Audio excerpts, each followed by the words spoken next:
Eto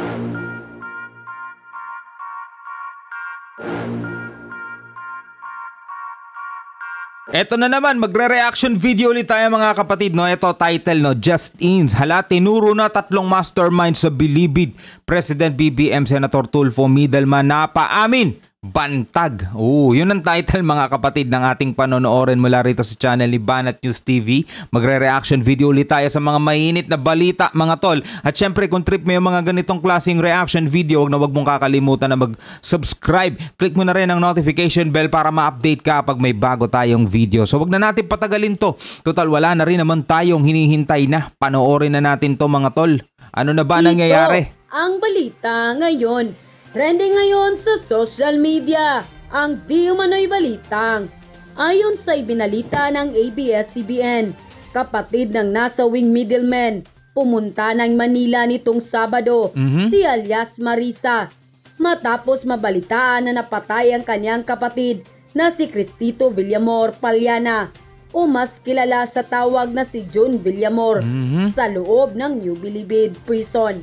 Si June umano ay isa sa mga middleman na nag-utos na umami ng gunman na si Joel Escorial para itumba ang kilalang broadcaster na si Percy Lapid. Kwento ni alias Marisa, may pangamba ang kanyang kapatid na may masamang mangyayari sa kanya matapos mabunyag na siya ang middleman. May cellphone umano ang kanyang kapatid na middleman kahit nasa Bilibid. Kaya nagawa pa nitong magpadala ng mensahe sa kanya. Doon, sinabi umano kung sino ang mga kumontak sa kanya para itumba si Percy Lapid. Te, ingatan mo itong sasabihin ko. Ilabas mo ito pag namatay ako dito. Kailangan walang makaalam nito hanggat buhay pa ako. Pag nawala ako, iparating kay Joel na ang sugot tuluan na Sputnik, Happy Go Lucky at BCG. Tikang sa opisina nagsugo sa end quote. Dagdag pa ng kapatid ng middleman, ang utos di umano ay galing sa opisina ng Bilibid. Gayong may mas gustuhan niya ni alias Marisa na mapanagot pa rin ang nag-utos sa kanyang kapatid at matunto ng mga nasa likod ng krimen. Aminado si alias Marisa na natatakot siya at iba pang mga kapatid na pinili ni alias Marisa na humingi ng saklolo sa Tulfo Brothers para may turnover sa kanilang pamilya ang labi ng kapatid at mabigyan rin ng proteksyon dahil sa hawak niyang impormasyon. Kaninang hapon, tinala kay Senator Rapi Tulfo sa kanyang programa ang kaso ni alias Marisa at inilapit din ito kay Justice Secretary Boying Rimulya. Ano ang masasabi niyo rito mga kabanat? Ang hirap na ng sitwasyon ngayon mga kapatid, no? Pag may nakaaway ka, hindi sapat na wag ka nang mag-alala, nakakulong na siya. Parang ganun din, hindi na ganun no? Kasi ngayon kahit nasa loob no? Kayang-kaya ka pa ring kayang-kaya ka pa ring tirahin kahit nasa loob na di ba? Maraming connection kaya pag may nakaaway ka, no, hindi sapat yung tipong nakulong lang Pag may nakaaway ka tapos nakulong lang, hindi ka pa rin mapapanatag no? Kasi may mga kapangyarihan na rin kahit nasa kulungan As Marisa at inilapit din ito kay Justice Secretary Boying Rimulya. Ano ang masasabi niyo rito mga kabanat? Totoo kaya ang mga impormasyon na nilabas ni alias Marisa na nasa opisina mismo ng Bilibid nang galing ang utos na itumba si Percy Lapid? Kaya tutukan din natin, tinututukan ko po ang ating mga investigador, ang NBI at PNP, na siyang armed group ng DILG at ng Department of Justice. Ay magkaiba ho, dalawa na ho kasi ito yung iniimbestigahan Marami actually iniimbestigahan, pero dalawa. Ang Department of Justice nakatutok sa pag-imbestiga doon sa namatay na si Cristito Villamor. Kasi hindi na sila naniniwalang ito namatay talaga ng ganun-ganun lang May pagdududa na rin ang DOJ. Diba sinabi natin kagabi. Nagdududa sila na talagang wala sa lugar ang pagkamatay nito. Baka murder nga. Kailan pwedeng i-file na kaso kung sino mapatunayan. So yan ang iniimbestigahan ng DOJ at ng NBI. Ito naman police at saka DILG ang iniimbestigahan siyempre ay yung pagkamatay ni Lapid. So related. Dalawa na namamatay, di ba? Ngayon yung middleman, 3 daw. Isa patay, 2 buhay pa. So yung mastermind ang importante. Okay? So kaya nga po, ano yung masasabi niyan? Mastermind, sa Lapid killing, makikilala pa kaya? maasa tayo makilala, pero kung paano. Kasi pagka ako ngayon na nagtuturuan, kita nyo, dami ng mga general na nagbabanggaan. General Bantag, General Katapang, General Asorin. Grabe na ho yung mga palitan ng ano. Yung mga pang-iisuto at personalan ng galaw. So, di ba, dumadami na ho yung nag-aaway dito. So, kaya nga po, yun ang tanong natin, kung ganyan ba sa kabila ng masalimuot ng mga balitang ito, ay may labas pa kaya ang katotohanan? Ang katotohanan kung sino ang mastermind. Yan din ang gusto ng Pangulo. Mastermind at saka motibo ng pagpatay. Yun ang gusto. Alam nyo kasi, sa dami ng kaso ng maraming involved, lalong, naalala ko tuloy yung Aquino Galman, 1983. Hanggang ngayon, hindi natin alam kung sino mastermind yan. Puro interpretation ng kanya-kanya, yung analysis ng tao. Pero wala naman kung napatunayan kung sino ang mastermind. Mali ang motibo tungkol sa politika, pero general statement yun. Pero yung tunay na mastermind, doon sa Aquino Galman, wala pa rin hanggang ngayon, 1983 pa yun. Samantalang dalawang Aquino na naging Pangulo. Ganyan katindi. Ganyan pong kasintabi na pwede ba sabihin ganun, pero parang gano'n. Ganong kasalimuot or hina ang investigation dito sa atin. Yung Aquino Galman nga, hindi nga isasabi ko. Yun ay malaking tao na, yung mga talagang controversial sa buong mundo. Naging bunga nga yan ng dahilan kung bakit nawala ang mga Marcos sa 1986. Yan ang simula yan. 1983, mamatay si Ninoy. Ay, ngayon hindi alam sino ang mastermind. So, kanya-kanya ho yan ang paniniwala. Pero sa korte at sa implementation ng ating mga batas, hindi na patunayan yun. Kahit dalawang Aquino pa naging Pangulo. Cory at Noynoy, di ba? Malaking tao yan. So, ito naman lapit. Hindi ko naman sinasabing kaparehas, pero namatay din ito eh. At controversial din kasi media man ito na pinatay. Planado. So, ngayon, yung mastermind. Dito sa Pilipinas, ang mastermind na hindi pa bihirang-bihirang mastermind ma-identify at makulong. Di ba? Hindi ko ito sinasabi para mawalan kayo ng pag-asa. Inaano ko lang po yung sample ng mga ganito. Ang dami mga nangyari dito. Naalala ko ng panahon ni Cory. Si Secretary Jaime Peret ng Ministry of Local Government, pinatay yun. Nalaman ba kung sino mastermind? Maraming mga namatay na malaking tao. Dito sa Pilipinas, hindi ho napatunayan kung sino mastermind. Di lalo na yung maliliit na tao. Mga simpleng mamamayan. Okay? Kasi ngayon, may kanya-kanyang interview, kanya-kanyang mga pahayag ang pamilya ng Lapid, ng Mabasa family, ng Justice, Department of Justice, at saka ng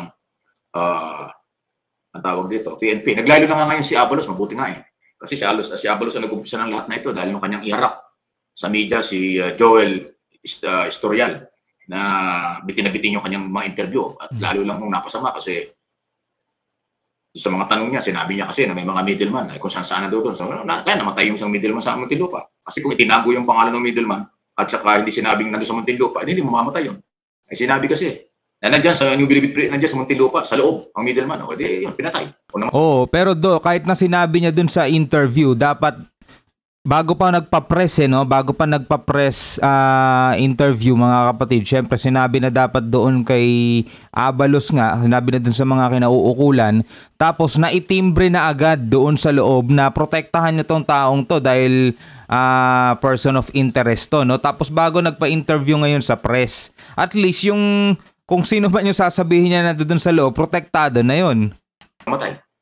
Yun ang pagkakamali ni Abalos, sinabi ng sekretary. Kasi kung na-control nyo, yung mga interview niyan, sarap ng media nung iharap nyo, naging excited kayo dahil nakala nyo solve na ang kaso dahil may sumurrender at umamin. Gunman lang yun, binayaran lang yun, naghahanap buhay, although masama hanap buhay, di ba?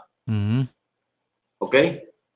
Ngayon, identify na ng pulis kung sino yung mga binabanatan ni Mr. Lapid kasi sabi nila, nireview yung mga tape, yung mga programa ni Mr. Lapid at yun ang basihan ng kanilang person of interest. Maling-mali yung statement na yun. Kasi ngayon, wala nang peace of mind yung lahat ng pamilyang binanatan ni Mr. Lapid noong 2001, January 2021, hanggang sa bago siya namamatay. Kahit si Pangulong Marcos, binanatan niya, kahit si Pangulong Duterte, di ba? Ngayon, person of interest ba yung mga yun? O ang person of interest, maliliit na tao lang. Ayan ang sinasabi natin. Hindi kasi dapat gano'n ang statement ng ating PNP. Ayan ang pinagbasihan. Dapat ang mga person of interest, huwag niyong banggitin ang pangalan at saka kung ilan para surprise investigation. Saka nyo sinabing, ladies and gentlemen, ito po yung person of interest, hawak na namin. Pag tinanong kayo, meron pa ba? No comment muna. Ganon. Pag tinanong kayo ng media, ilan po yan? No comment. Under investigation. Pag nahuli namin, ilalabas na. Sino yung huli niya? No comment. Ganon lang kasimple. Sila hindi. Pag tinanong ilan po yan, siguro ganito karami. Naging excited eh. Saan yan? Siguro nasa loob. Siguro nandito. Lahat speculation. Hindi, pumutok ang balita. Dapat ang mga pulis at mga otoridad, hindi lang magkaroon ng seminar at orientation sa investigation kung paano mag-imbestiga. Dapat magkaroon din sila ng orientation paano humarap sa media. Paano humarap sa publiko. Di ba napakasimple ng idea ko? I know, hindi ako nakikialam. Idea lang ito dahil lahat tayo entitled sa mga idea at opinion. Pwedeng, alam mo, may nangyaring ganyan. Pinatay si Lapid, di ba? O ngayon, may sumurrender at gunman, nagtuturo. O dahil lahat ng itinuro nun, lahat ng sinabi nun, i-deny nila, itago nila, saka lang nila ilabas paghuli na, paghawak na sa liig. O ito, sino yan? Harap sa media. O ito isang suspect. Hinuli na namin. O tatanong ng media, paano kung basihan na huli? Paano yan hinuli at sino yan? Di sa kami paliwanag dahil, sasabihin mo, ito yung itinuro ng gunman. Kaya namin siya hinuli. Person of interest, under investigation, pag nakakita kami ebidensya, kakasuhan namin. Ganun lang. Pag tinanong, o ilan po yung inyong hinahabol at hinahanap? No comment. Huwag na muna, dahil kasi nagtatrabaho pa kami. Ganun, sarado yung istorya dun sa isa. Yung susunod, hindi natin alam. Masusundan at masusundan yung accomplishment ng mga otoridad na mahuhuli yung mga binabanggit ng gunman kasi hindi na-publish. Wala, pinakanta sa harap ng media. Anong ginawa mo? Nag-surveillance kami. Ako yung binayaran, ako yung bumaril, ako yung pumatay. O sino kasama niyan? May mga middleman po. Nasaan ang middleman? Nasa Muntinlupa. Pinakanta di lumabas sa media. Yun, namatay yung tao. Yun yung maling-mali. Parang okay sana kung pinakanta nila dun sa media, pero na ano na nila, no? Kumbaga nahawak na nila yung person of interest. Sa pelikula lang nangyayari yan eh. Pag kumanta yung gunman or suspect, pinakakanta yun, nalalaman nung sa pelikula, ganun, okay lang ang pelikula. Sa totoong buhay, dapat hindi nilalabas yan. Lahat ng sinabi nung Joel Estorial, dapat hindi sinapubliko yan. Nilabas lang nila, dapat ang ginawa doon, nung mag-surrender, nilabas lang, ito yung nag-surrender, ito yung umamin. Okay? Yung iba pang detalye, saka na lang. Sorry, mga media, sorry. Hindi ko namin bibigay yung detalye, basta ito po yung umamin na gunman. Siya po yun. Sabi nung gunman, ako nga po yun. Ako po yung binayaran at pumatay. Tapos na. Huwag nang tanongin at huwag itago na ng pulis, saka na lang ulit ilabas pag minahuli na tinuturo. Dapat yan. At yun na nga mga kababayan. At yun na nga mga tol, anong masasabi ninyo dito sa videong to? Tama nga ba yung naging sistema na ginawa? Diba sumuko yung gunman tapos pina-interview agad ipresenta agad sa press, diba? Tapos doon din sa press, sinabi yung middleman o mastermind o middleman nandoon sa loob ng Bilibid. Tapos after 2 days pa bago nila puntahan, ipagtanong wala na, tumba na no mga tol. Dapat kasi, 'di ba, doon muna sa closed door interview, mga ganyan-ganyan, sinusulat na agad doon, may affidavit na agad. Ito yung mga pangalan, ito yung nag-utos, 'di ba? Tapos pupuntahan na agad doon.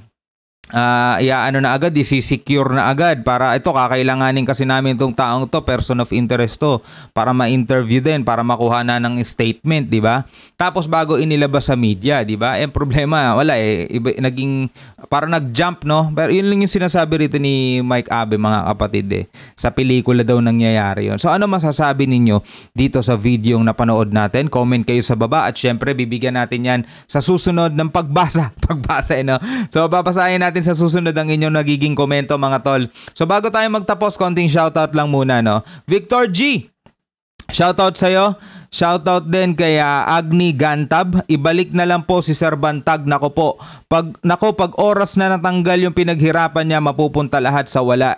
Balik na naman ang dating gawi. Sabi niya ganoon.